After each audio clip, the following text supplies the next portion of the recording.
Oui, mesdames et messieurs, bonjour ou rebonjour et bienvenue à cette animation sur les feuilles, donc pour nous assurer qu'ils aient bien toutes les vitamines et minéraux dont ils ont besoin.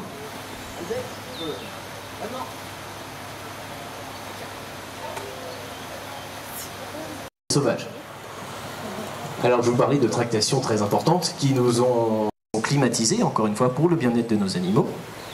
Et si vous passez vers nos enclos intérieurs, mais rassurez-vous, le panda n'est pas pour autant mal adapté à cette alimentation. Si vous si le panda a besoin d'autant de bambou, ça va forcément l'obliger à se définir un territoire. Et sur ce territoire, donc, ça va être particulière. Ils vont enduire leurs pattes de leur propre... Effectivement, le panda, c'est un ursidé. C'est partie de la famille des ours.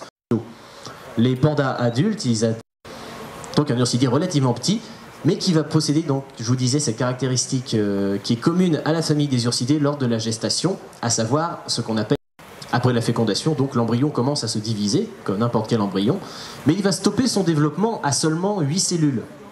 À ce stade, donc, l'embryon va cesser de se développer 1 semaine, donc une pause relativement longue durant laquelle l'embryon ne se développe pas, reprendre que durant une période où la naissance est 50 grammes.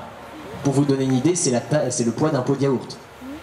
Donc quand il naît, il est tout rose, dépourvu de poids. Régime alimentaire de carnivore, ce qui explique la présence de ces carnassières et son ce qui est assez encourageant. Et actuellement, il y aurait à peu près 300 pandas en parc zoologique et en base de reproduction. Les bases de reproduction, il en existe 2 aujourd'hui, elles sont longues. Ce sont des bases qui sont consacrées à la reproduction, à la conservation. Nos 2 pandas adultes, par exemple, nous viennent tout droit de la base de reproduction de Chengdu.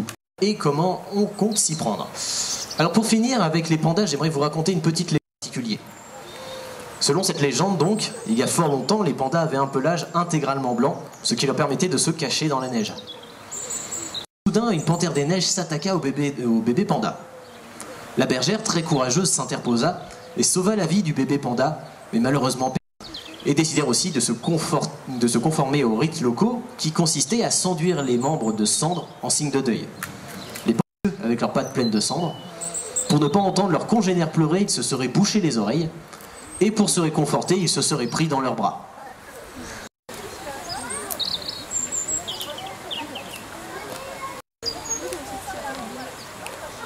Il est reparti là-haut, lui. Cette couleur si particulière. Et donc, à la base, elle raconte que les pandas étaient ce bébé panda. Donc forcément, la bergère est allée le sauver. Et malheureusement, au cours du... Et il est jeune, il s'amuse.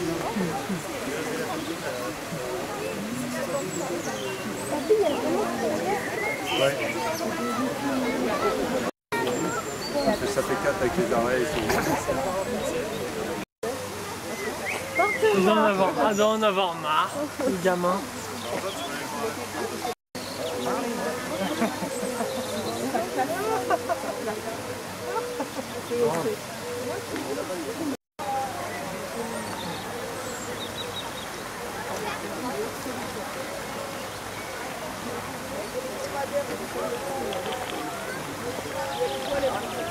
Il y a les 2.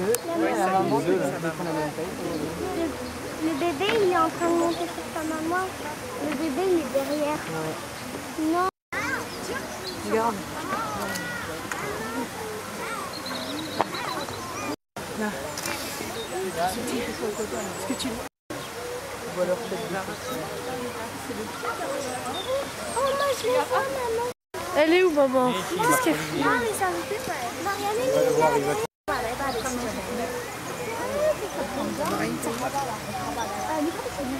Ah, il y a l'air, regarde toi, ça voit bien, hein? Ah ouais, on le voit bien. Ah non. Ouais, là. Ils sont à l'ombre.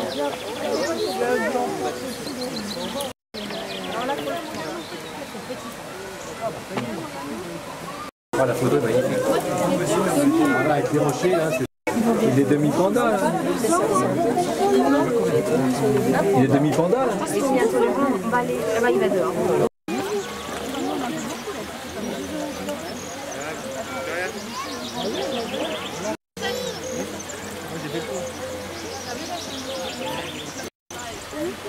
Le panda, tu l'as pas vu?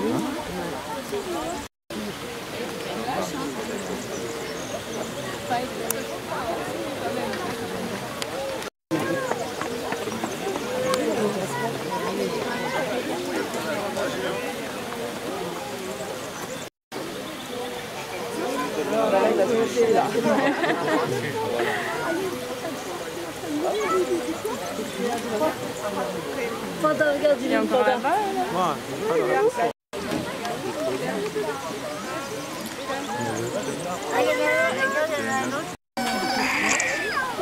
Tu as pris papy pour la photo?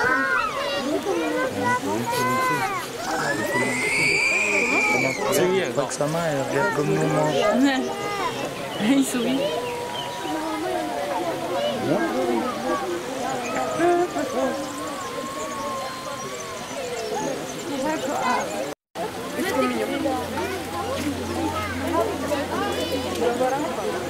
Attends Eva, je vais te prendre en photo avec. Il y a ton autre. Je te prends pas, tu veux faire ton... Non, non, que tu fais ton intéressant, tu fais n'importe quoi. Tu viens avec nous, Lou, Eva?